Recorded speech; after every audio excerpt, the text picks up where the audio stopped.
for me, root canals is not something long term. Yeah. If you had to have it short term, evaluate, monitor, just like when you have anything done, you had to monitor how that affect your body.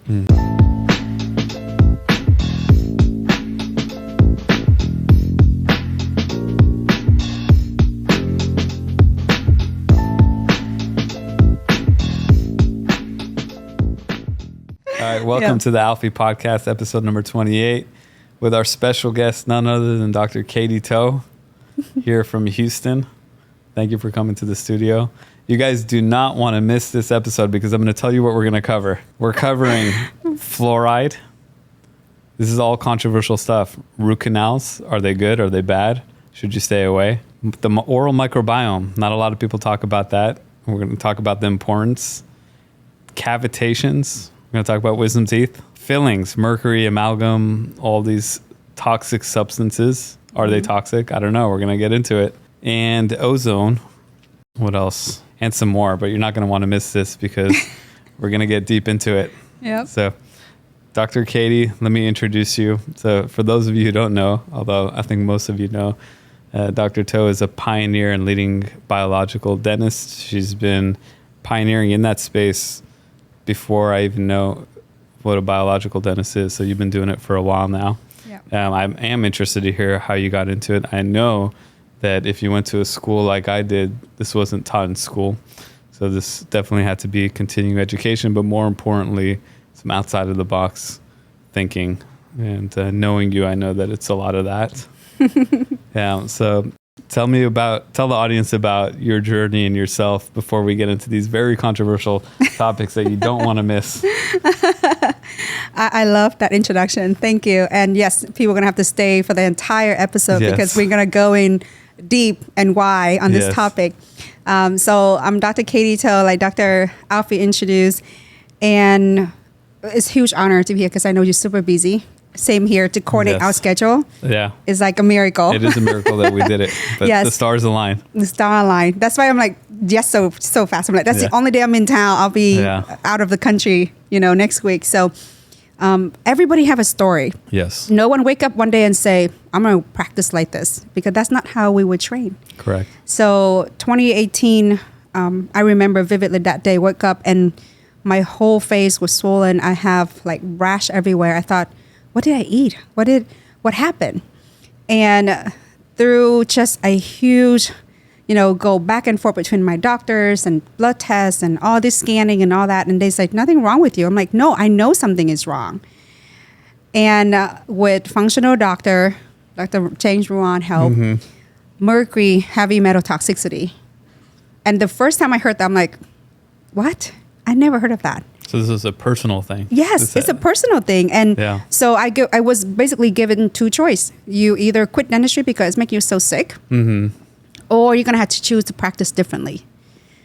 And of course, I'm not going to take no for the answer because I love dentistry. At that time, I already do digital smile design. We did a lot of amazing transformation for our patients. And so I'm like, this is it. I need to stop. And so when I look into like, what is differently mean in this dental space, that's when I came across biological dentistry. And it's a lot of controversial at that time too. Like, while we think this is acceptable and then these biological dentist thing is not. And so I had to navigate it while still be able to practice. You think about it being against the grain now. Back then, it was a whole different world. Wow. It's a lot. Even I'm married to an orthodontist. And he was like, are you sure you're not seeing quacks? Like, what are they telling you? And so we actually went on and do 3 different consultations and different tests independently to confirm that heavy metal toxicity diagnosis is correct. Yeah. Who was the leaders at that time? Was it Teresa? Teresa also a survivor. She's had cancer stage 4.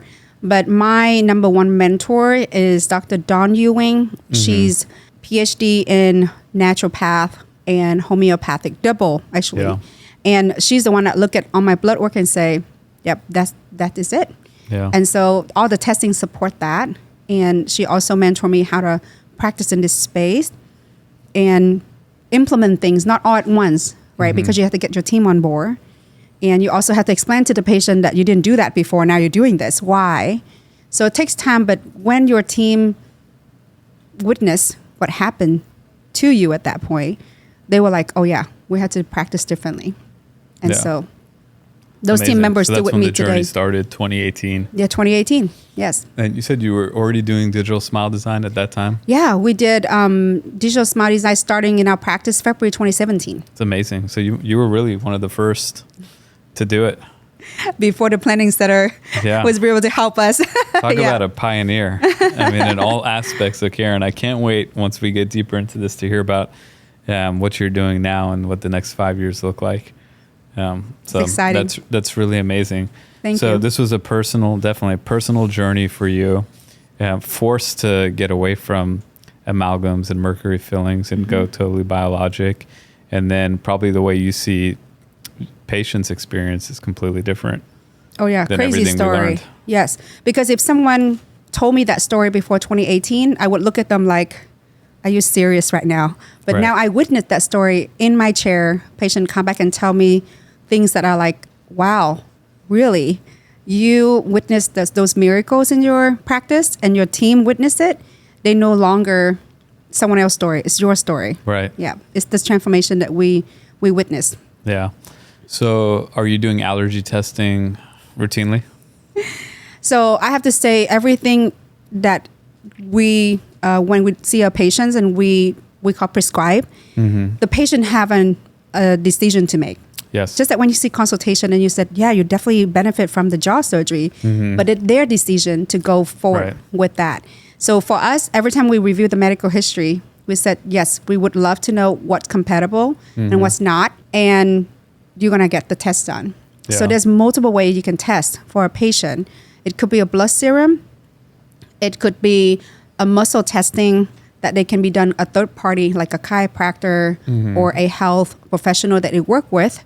We give them the material. They take it with them to get a testing, and then they tell us what they would like us to use. Yep. Or they can get it done with a system called meridian testing. So there's a lot of way. What we don't know doesn't mean it's not correct or it's not true. Yeah. But we give patient option. And yes, we offer that biocompatibility testing to every patient. Yeah. And what percentage of your patients are you noticing are not compatible to standard dental materials? Wow. We have a lot of data. And what a couple things stand out for me the most is zirconia versus titanium. I just wrote that down. I want to ask about zirconia. I would say in our practice, more than 95% people are not compatible with titanium. Yeah. But keep in mind the people that come to our practice, like your practice and my practice, are also medical, have a lot of medical histories. Right. Yeah. And that's why they're there. Right. They've become strong advocates for themselves because they're dealing with a lot of mystery. Yeah, they're suffering for a long time, and they try to find the answer that medication could not give them. Yes. So obviously our patients are way more sensitive to material, but that's interesting. But what even more interesting to me is not everyone compatible with zirconia. Yeah. So that telling you it's not the material itself, it's also the host, which is number one reason why someone not compatible to banana. One of my team member, not compatible with banana. She's highly allergic to banana. Really? And I eat banana every day. Yeah. It's so good for you. It's potassium, right? It's a good fruit. Yes. But you're right. I mean, everybody is so different, has different sensitivities. Patients react differently to procedures. So the idea of standard of care, we just talked about this earlier, is kind of crazy. Yeah. Because how do you standardize care when everybody has so much individuality in their responses to experiences? Yep. Us, we're all about custom. Personalized precision. Precision, exactly. And I think that makes all the sense in the world that to dissect that down to the fundamentals, right? Yeah, and even materials, because dentistry is involved with so many different materials. Because people want you to choose cam. Are you a zirconia cam? Are you a titanium? But it's not. It's not that way. Yes. People expect you to make that one statement and say, oh, everyone should do this. It's different for everybody. But who are you treating? That's the question I'm asking every time. I love that.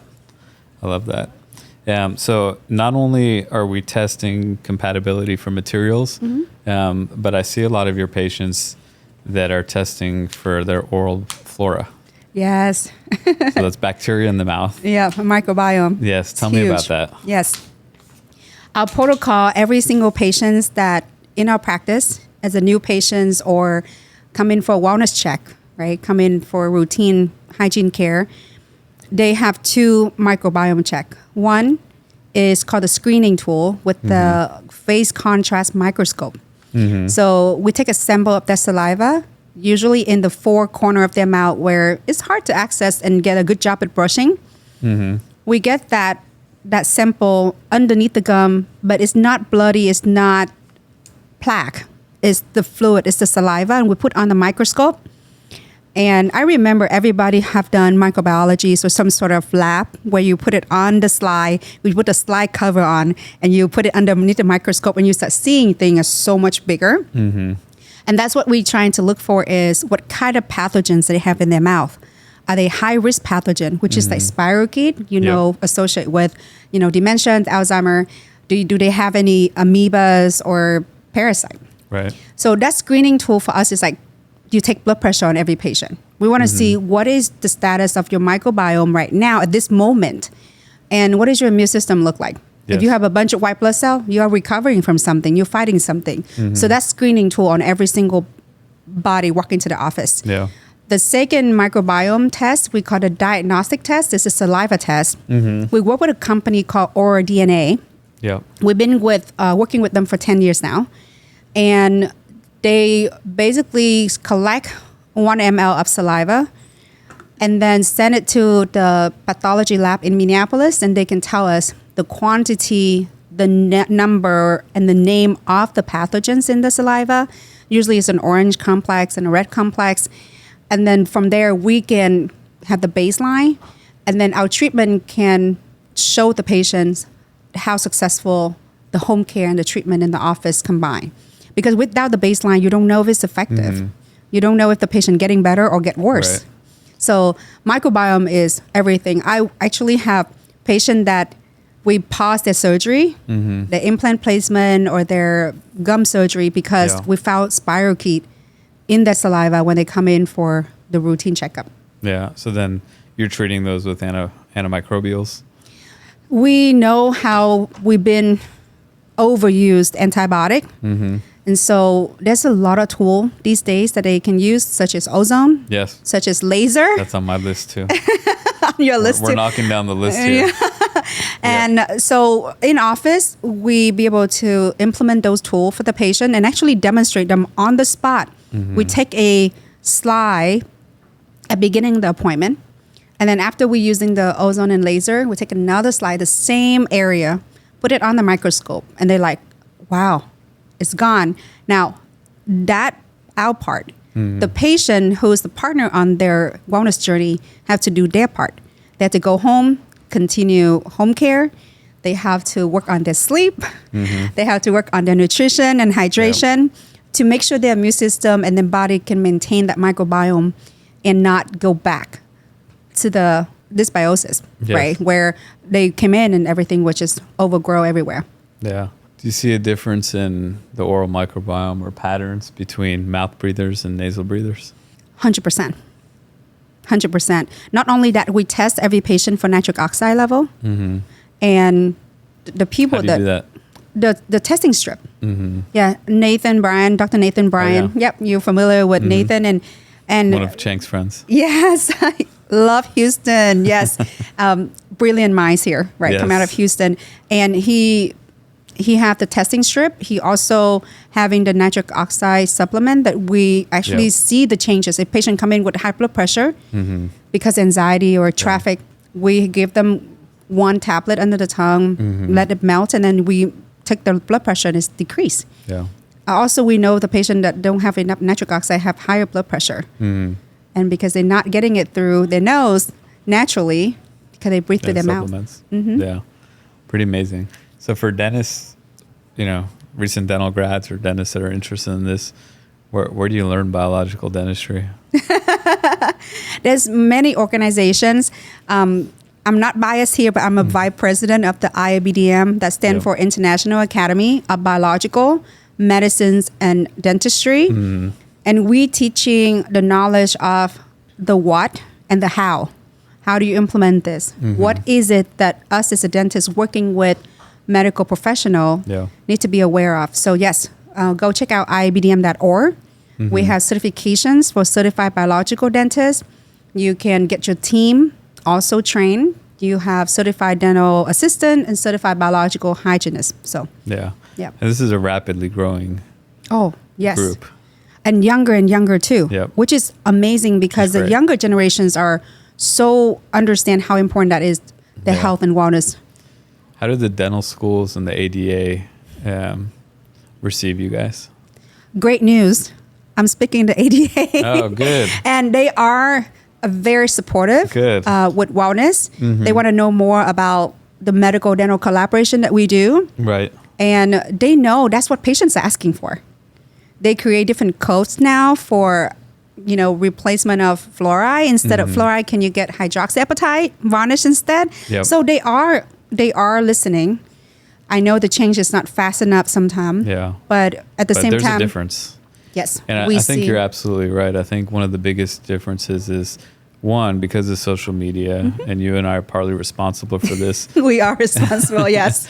People are becoming educated from experts like you and I, where that these things wouldn't really be visible before. And a lot of patients or people out there are learning stuff that maybe their providers are not even aware of. And I think that when they bring that to their providers, it's really pushing the providers to respond to it by having to learn also. That's the best way to get someone to look into something when the patient asks for it. Yes. Yes. Yeah, I mean, I've learned a lot from patients over the years. You got to listen, though. That's right. That's right. But that's how they travel from all over the country to see us. Yep. Because they know we have that expertise to help them. Yeah, that's true. You brought up ozone, and we're hearing ozone a lot lately. I want, if you can just educate us on how are you using ozone. I know there's different ways to implement it for benefits, but how are you doing it? Are there different ways that you're offering it?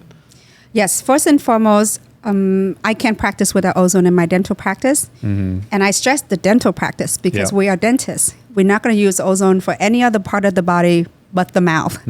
And a lot of people that use ozone, because they see the effectiveness of ozone and the power of ozone, they want to use it in other part of the body. But as dentists, we always want to stick with what we best at. So in our practice, we use ozone in 3 forms. We use ozone as ozonated water. So we ozonated our saline to make it even more powerful in terms of antimicrobial and irrigation for surgery or procedure like perio cleaning. And water line. Super powerful, but doesn't have the side effect like chlorine does. And we also use it as gas. We actually, one of my most common use is actually freshly made gas, chairside, because the gas, you can control the gamma. Depends on, are you using on soft tissues or hard tissue like tooth and bone, then you can apply that for disinfection, desensitizing, and clotting effect for after extractions. And then the last thing is ozone oil, ozonated oil. So the patient cannot bring your ozone machines home, right? They don't have medical grade oxygens like they should, because I've seen patients actually buying ozonated machines on eBay and put on social that they have ozone at home and they don't have medical grade oxygen to make therapeutic ozone. So in order for them to take some ozone home for post-op care, we infuse ozone gas and make professional grade ozonated oil, and then they can take that home for post-op. For example, when we do tongue-tie revision and gum surgeries or any procedure, they take that as, instead of, think about like Neosporin, instead of antibiotic cream, gel or cream or that, we can use ozone oil for that. Yeah. What does ozone do into the bacteria? Wow. I actually do a live demonstration for dental professionals and patients. If you think about the glove that we have, especially latex or very thin nitrile, you put the ozone gas on it, it busted the glove right away. That's how they kill bacteria, by it busted their cell wall. And so they no longer replicate and alive. Yeah. Very cool. Yep. But it had to be coming from therapeutic oxygen. Yeah. Because oxygens are 2 molecules of the O, and then ozone's a 3. So it's very oxidative, very highly, effective, but it had to be fresh, and it's had to be coming from medical grade oxygen. Yeah. Okay. So don't do it at home. No, the ambient air doesn't even have more than 30% of oxygen. So you actually will have the byproduct, and it's very toxic. Yeah. You brought up fluoride earlier. Yeah. Yeah. This one's interesting to me because, I remember back in dental school, fluoride was the greatest thing that ever happened to humanity. Right? Yeah. Isn't that what we learned? Yeah. And you know what? This is the first time I share publicly. Yes. I don't think my team even know about this. Yeah. And then you're going to have to listen to this podcast. Yes, you got to listen to it. I graduate dental school from the UT Health Science Center in San Antonio with a huge distinction in research on my diploma. So proud on my graduation day because I did a really big research on fluoride to prove that fluoride is so powerful in, preventing caries and how it is that everyone should use fluoride. That's my thesis. That's my research in dental school. And here I'm sitting here to tell you that, no, you don't need fluoride. So you live and you learn. You know better. You do better. Yeah. Yes. Definitely. So no. Yes. And to be open to changing your mind, I think is really important. Yeah. There's plenty of evidence out there. You can't dig your head in the sand and say, oh, I don't hear, I don't see anything. Yeah. So do you use fluoride in your toothpaste? No. Okay. I don't either. People have two kind of way to look at fluoride. One is emotional. Yep. And one is scientific. And we responsible for the public and for what we do to look at that scientifically. Yeah, definitely. It's not because someone else anti-fluoride and I'm like anti-fluoride. I know scientifically in research paper, the IBDM been around for 40 years. We've been canceling fluoride for 40 years. Yeah. So there's plenty of documentation around the world about why we don't need that in the dental office or a toothpaste or even public water because it's not what you said earlier. It's not a one size fit all. Right. Yes. So. Yeah. Do you think fluoride can be harmful? Obviously. Just like anything, if you drink too much water, it will be super harmful to you, right? Yeah. And then the same with too much fluoride, and then you have no idea where people get it from. Yes. It could be the water they drink, could be the toothpaste, and you have no control how much toothpaste. I mean, look at the TV commercial. Way too much on that commercial, right? And so patient look at that and say, oh, I should fill my whole toothbrush with that. Yeah. And then on top of that, they have all the food, the processed food and the drink that all added fluorides on there. So you cannot count how much they consume on a daily basis. Yeah. Until you see it on their teeth and it's too late. Yeah. So you're not providing fluoride prophylaxis? No. During your hygiene? I think rather spending the time to try to sell them on fluoride varnish, talk to them about Airway. Yes. Talk to them about nutrition. Talk to them about like, hey, hit the gym more, get 10,000 steps a day. Absolutely. Yeah, that will make your bones stronger. Talk to them about their vitamin D level. Yep. Again, we ask about that every single patient. What is your D level? Yeah. I don't ask about fluoride. Yeah. That's great. And I know you practice what you preach. We talked about saunas and exercise and all these things and cold plunge. The cameras and cold plunge. So you are a biohacker. Yes, I am. I find that most of the people that I interview that are interested in this type of medicine and dentistry coincidentally happen to be biohackers themselves. I find that interesting. But if you're like me, you realize that a lot of what we learn in modern medicine is really Band-Aid and symptom treatment. And the best modalities for health are, first of all, most of it's free. You're right. And most of it's also common knowledge. That's right. It's not really a secret. Yeah.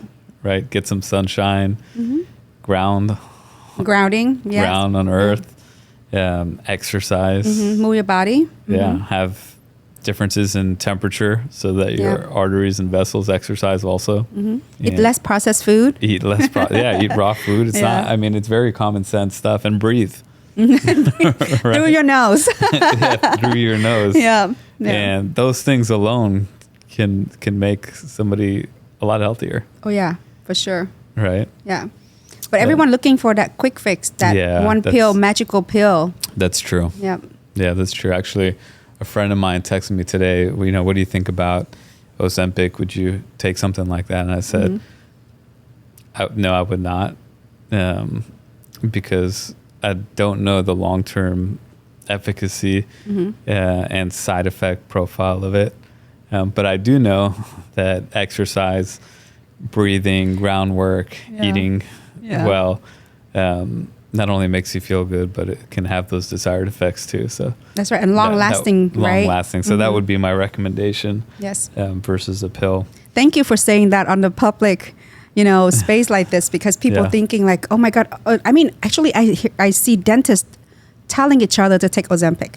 Oh, really? They're like, oh, I lost this much weight. And, I don't have so much side effect. I'm like, guys, you are the leader in this space. Patient listen to you. Yes. If you said, I love it, they're going to think it's totally normal to do it. Yeah, I agree. And healthcare professionals should really be advocates for self-care, right? Advocating for best practices in the house, in the work. Treat yourself well and treat others well. Yeah. I have a patient last week. He moved to our practice and we asked him, we said, yes, you came here for that DSD treatment. And then you told us you're going to go back to your dentist for your wellness care. Yes. And then you're here. And he said, well, I went back to my doctor office and none of them are healthy. All of them are obese. They have no energy. They get really short with people. And then when I came to your practice, everyone's happy. Everyone's moving fast and healthy. And I was like, I want to be around medical provider like that. It's like, wow. When they told you that, like you walk your talk. Yeah, I think that's so true too. People may not say it to you, but they watching you. Yes. Yes. Yeah. Even subconsciously. Your children watching you. Your team watching you. Absolutely. So seeing your gym here was like, dang. Yeah. Level up. Yes. Yeah. I mean, the gym's been awesome for us. It's my favorite room in the entire place. I remember when we built it, everybody says that, oh, you build a practice, you got to make every square foot you can so that you can have patients in there and make production. And that never made sense to me at all. Yeah. Because this is really, we talk about work-life balance. I don't believe in that. No. It's a harmony. It's for the season, right? Right? Yeah, correct. So, and you're right. We have to practice what we preach. Yep. More than anybody because we're taking care of people's health. Yep. Filling our cup before we fill others. Yes. Yep. Yeah. Yep. Very true. And I see that you advocate for that a lot on your social media. Yeah. What's your social media for everybody out there that's not following yet? It's so easy. It's Dr. Katie Toe, at Dr. Katie Toe. So. Okay. We'll put a link up here, but make sure that you guys follow. Because Dr. Toe is really a leading dentist and really a pioneer and amazing thought leader. Thank you. So biological dentist is my working title. We are nurturing a community called the Wellness Dentist Community because I've seen a lot of dentists burn out. They're a talented clinician, but they burn out or their health is going downhill. Yeah. And I said, that's not wellness. That's not mean success is not just your clinical practice. It's also, your health and your family and, your leadership in your practice. So that community is growing every day and we love it because we can serve other better when we take care of ourselves. Yes, I agree. And I love that message. All right, we're getting into deeper topics right now. I know you guys have been waiting. Let's talk about root canals. Okay. Tell me your thoughts on root canals. Oh, absolutely. I can tell you that majority of my consultation come in is like, I want these root canals out. Yeah. I have breast cancer. I had this. I have that. Like they always want to pin that on the root canal. And that make everyone else around them kind of panic about like, oh, I have root canal too. Does that mean I'm going to have cancer? I'm going to have Alzheimer? The root canal is just like anything else in the body. What does the host body look like? Is the root canal become a burden to that host, to that body? Because my mom had root canals for 22 years. No problem. But when she's developed, fatty liver, which is like insulin resistant, then a decade later have diabetes, and a decade later have cancer. Now that root canal to the body look like, hey, look, you look suspicious. You may be the reason my body elevate in inflammation. Right. So that could be the reason why after 22 years, she's had the reinfections of that root canal. Mm-hmm. And so for me, whenever someone asking me about root canals, I have to say it had to be applied to your case, to your body. What are you fighting? What is your, homocysteine or, CRP look like? Yep. What's your family history, mm-hmm. right? Let me see the 3D CBCT image of it. Mm-hmm. Also, if you want me to have you a second opinion of an endodontist to make sure everything looks good. Yes. We also have a meridian testing to see if it's a stress to the body. Mm-hmm. Like before we make the decision to remove a body part, let's just pause and evaluate everything. Yeah. So to me, it's case by case. Yeah. Not every patient in my practice are root canal free. Mm-hmm. We have cases that we gonna have to do that for a certain reason because patient gonna need teeth for function. Yeah. So ultimately, it's a patient decision. Yeah. But our protocol doesn't change. You can come in with the decision that you're gonna part way with that tooth. We still have to go through all that protocol. Yeah. Testing, imaging, consultation, all that. Yeah. And in your opinion, what is it about root canals when they can be harmful to people's biology? What is it? So number one is not sealed properly or the too much material that trigger the body looking that is that like giant splinter in my jaw? Mm-hmm. So it make the body want to attack it. Right. And we see that because we see a lot of white blood cell when we do microbiome testing around that root canal. Also, as we know, we can't clean every single lateral accessory canals. I mean, remember we had to take that test in dental school? Yeah, it's impossible. We only can put the major canals, but now that we have microscopic image, we know we can block all of that. Yeah. Think about what patients go through a day with what they eat, what they drink, their sleep quality, their breathing through the mouth. So the inflammation increase and bacteria is going to those lateral canals. And now you be like, okay, it's just reinfected. Let's retreat it. Mm-hmm. So for me, root canals it's not something long term. Yeah. If you had to have it short term, evaluate, monitor. Just like when you have anything done, you had to monitor how that affect your body. And blood work is the easiest way to monitor it. Yeah. For basically we want data. Yeah. Other way to monitor is like, do you see any decrease in your energy? Do you see any changes in, be in tune with your body? Yes. Because we are just go, go, go, go, and we never listen to the body. And then one day it's like, oh, I have cancer. I had to do this. Yeah. So That's yeah. Great. Yep. I think Dr. Ko is ready for Washington. No, but it's go back to that personalized, right? It's personalized, and patients have to make that choice. I think it's a great answer. Yes. And it's true. Nothing is just black or white, especially in medicine. And all these things are really tools. Obviously, if someone has pristine teeth, no material is the best thing. Yeah.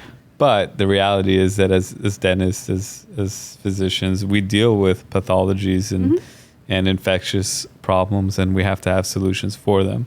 Root canal, it's not an ideal situation, but it's a potential solution for a problem. But you're absolutely right. These things have to be looked at very carefully. They have to be weighed individually. They can be harmful for reasons that you described. But I agree with you that it's not a yes or no, black or white situation. There's place for it. My son, he's 9. Right. If he's riding a bike today and hit his face on a concrete and snap that front tooth, expose the nerve, and he's still growing, I'm going to do PRF, ozone, and partial root canal to try to preserve that tooth so the bone can complete growing. Use it as a tool. There's a place for it. Yeah. Right. Exactly if we know what we're doing. And I'm going to lower his inflammation by make sure that he sleep, he has supplement, he have good nutrition and hydration, and his body not going to attack it. So what you're saying is this all about a balancing act.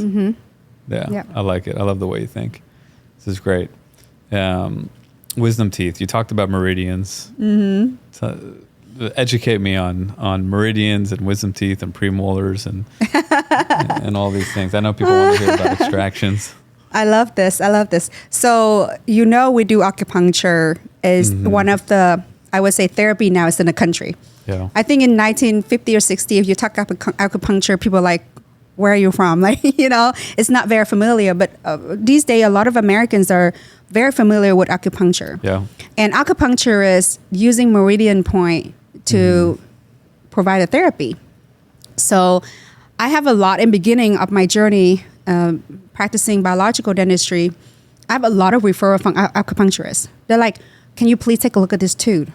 And we took the x-rays and we're like, oh my gosh, how do they know about that? Yeah. So that's the first thing is you don't know what you don't know. Right. And so when I look into Meridian, I realized that our body, beside the blood vessel, which everyone can see when they bleed, and then the nervous system and lymphatic system, which is everyone talk about lymphatic or lymph node when they have cancer, right? But no one talk about Meridian system, which is our electricity. That's a lot of place where people feel the energy. Yeah. So Meridian system is like, essentially we are energy conductors. Exactly. The body is electric. Yes. Right. And so when we talk about Meridian, it's like in our house, we have different breaker for different room and different, appliance. In the body, the same way. It doesn't make sense because it's not together. So for example, wisdom teeth. You have 4 wisdom teeth on average. Some people have extra or less. Right. But the meridian of the wisdom teeth are the heart and large intestine. That's the meridian, that's the circuit. So whenever that something happens, say to the heart or to the teeth or anything in that circuit, then of course the energy got weaker, right? So the number one reason we had to remove wisdom teeth because our jaw is not big enough. Yes. I was born and raised in Vietnam. Our family migrated here when I was 15. I have all 4 wisdom teeth. I have room for them. Yeah, you were breathing through your nose. Yes, I breathe through my nose. My roof of my mouth you is... were chewing real foods. Yeah, chewing real food. Right? Yeah. So I didn't have to go through the wisdom teeth removal, but unfortunately, majority of Americans don't have room. They don't have room. Yeah. So I have patients that are like, I want to keep my wisdom teeth, but I'm like, you have no room. Your wisdom teeth in your nose, in your sinus. Right. And so definitely understand that meridian and knowing if I don't have room, am I getting more room or am I removing it and make sure that I don't have a complication like cavitation. Yeah. So wisdom teeth and meridian is real. I mean, people know. It's just that we don't have knowledge about it and we think that's this woo-woo, but it's not. Right. Yeah. No, I believe everything's connected. There's a lot that we don't really appreciate or know. Yeah. And premolar connect to the thyroid. Yes. So, yes. Yeah, the premolar thing is really fascinating. In my opinion, we should try to avoid extractions as much as possible. Yes. Nowadays, we're getting better at expanding. Early intervention. Is huge. Yep. But like all these things, there is a time and place. Yeah. In some situations, we can't say that everybody can avoid extractions, but our treatment plan should really think about these things. Yeah. Right. Tell me about the cavitations. We're seeing this come up a lot lately. We have a lot of patients that said they've had cavitation procedures done. What is this to the public? Yeah. So we seen it in textbook, right? And I actually just got a textbook sent over from Europe. The whole entire textbook is about cavitation. And what it is the cavitations happen when people had a tooth extracted and didn't heal properly. Yeah. And if I can have the time machine travel back and say, what happened during that time? Did your vitamin D's low? Did not have proper nutrition? Right.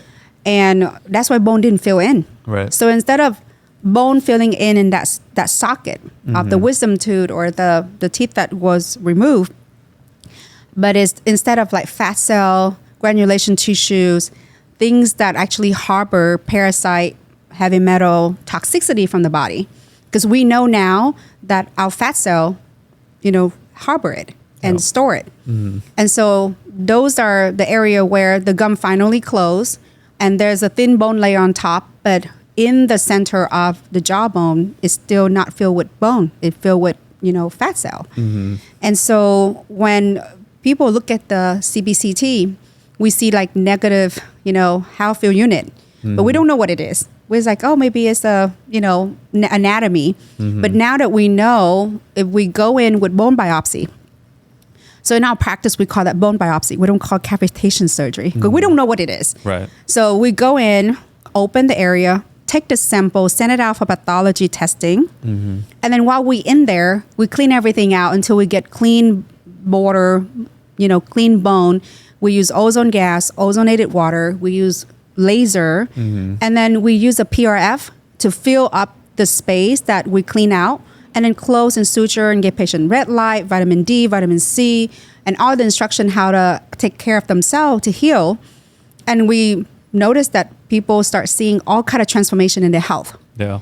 Now, I send every single biopsy out for testing, and nothing ever come back clean. Find crazy thing, even H. pylori in the sample. That's true for root canal teeth. Every single root canal teeth that we take out, we send out for testing. We need to know what's in it, what the body harbor in it. Yeah, definitely. So, yeah, that's really interesting. So that's cavitation for you. It's a bone biopsy for our office. Yeah, and it should be. Yeah. You don't know until you test it. Yeah, definitely. Yeah, I love that you guys are testing. Oh, yeah. Verifying. Because we send that report to the medical doctors. Because now they can use that information to take care of the patient whole body. Yeah. I love to be a dentist because we like, take this report, send it to your doctor, work with your doctor. I did my part. Now you do your part. It's great. You're doing something that's different. You're diagnosing, you're evaluating, you're really thinking. You're not just a technician, which I think is what everybody went to dental school to begin with, is more than just drilling and filling. Probably one of the most important parts of the body. Is begin of everything. Yeah, the gateway to the body. So it's such an opportunity for dentists, oral surgeons, everybody in this field to make a huge impact on people's life if they're thinking about these things and not really just accepting what the standard of care is, because we can be better. Oh yeah, every day. Yeah. Yes. Every day. I know you're doing mentality. that. Definitely. Yes. Exactly. Yeah. I like this question a lot. What's something that would shock people about the dental industry if they knew the truth? All right. This is a lot of topic in here. And the first thing come to my mind, because I deal with that every day, dentists, they don't know how to read blood work. And that's the reason why we don't get the same respect from physician. Because when you're doing surgery, implant surgery, I don't care, it's one implant or multiple, we don't know what the vitamin D level, what does the platelet look like? What is the liver enzyme? Holistically no, they do not. And blood work is not something Google. Everybody have their blood work done. Like in my practice, I don't accept blood work if it's older than 6 months. Even ideally 3 months. Because how do I know what is your status of health? Right. How do I know if you can handle surgery or even safe mercury removal because your liver and your kidney are going to work harder? And so it's crazy, but no, most dentists don't know how to read blood work. About that they do not, because we also don't get trained in school. Right. And that's why when we talk to medical doctors, when they talk about all of those biomarker, we look like we lost. Yep. That's why we're not the smart one. In movies, right? And in all this entertainment, like they portray dentists are just tooth carpenter. Yeah. We're not real oral physician like we should be, and we are. Yeah. And like so, I love I've seen so many memes about people on an airplane and they say, is there a doctor on the plane? And we stand up, we're like, no, we're not. Because we really don't step up to that role. Right? Yeah, that's true. And even though I'm so proud of what my team and I are doing every day, but at the same time I said, why someone had to travel from California or Seattle or Michigan to come to see us when they can see someone right there that can do the same thing. Yeah, I love it. All the dentists out there, level up. Level up. Kobe mentality. Exactly. Yes. Yeah, and that's what we try to do every day, right? Learn from each other, question. Everybody just has a habit of not asking why we do things. A lot of the time it's because that's the way it's done. Yeah. But that's not the right mentality. Something that I always do is question still to this day. After every procedure, after every patient, what did I learn from that? What can I do differently? That's right. Reflection, right? Reflection, yeah. It's so important. Yep. So important. Where do you see biological dentistry in the next 5 years? Standard of care. Oh, I love that. We're on our way to do that because not only the patient is sicking out, but dentists start seeing it. Yeah. The changes. And they start seeing the information that wow, that's toxic. 5 years ago, I would be talking about PPA. PPA-free composite. And, a room full of dentists would look at me like, what is she talking about? Yeah. And now everyone was like, oh, PPA free, right? From a water bottle to everything. So dentists start seeing that not just the patient looking for it, is also the change in our industry. Yeah. The change in the industry, and especially after the pandemic, we all understand that it is important to breathe through our nose, important to check our vitamin D level, to get grounding, to get sunshine, and it's more than just teeth. Absolutely. It's connected to the rest of the body. Yeah, absolutely. These are great answers. How about crowns? What are you guys doing differently for dental crowns in terms of materials?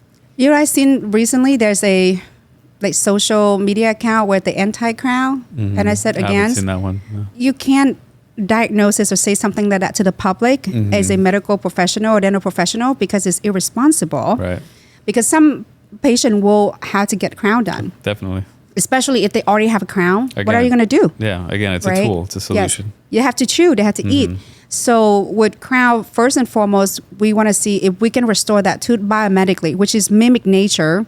Yep. So we don't have to cut away enamel and dentin that's still good. Yep. So we can bond to the natural tooth structure and still give them the function, which we always treat patient as a full mouth and not just single tooth dentistry.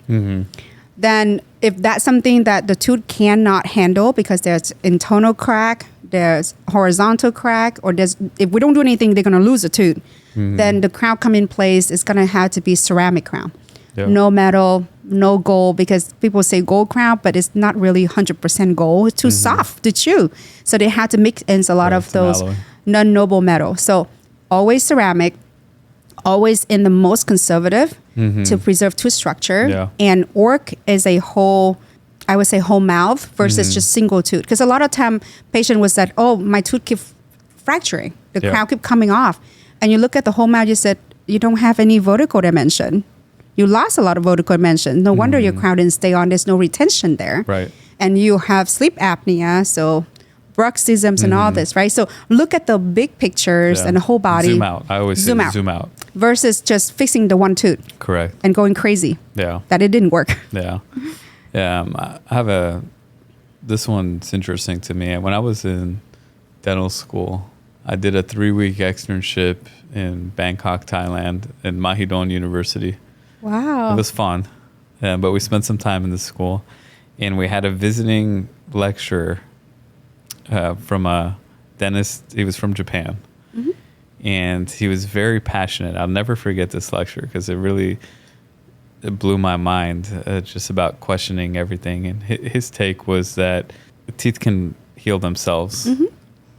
And he was against root canals. He was against the standard drilling and filling techniques, and instead he was proposing a technique that he said that he had data for, and he would just access the pathogens in a tooth where there was caries and put his cocktail of topical antibiotics and showed evidence of remineralization of the teeth.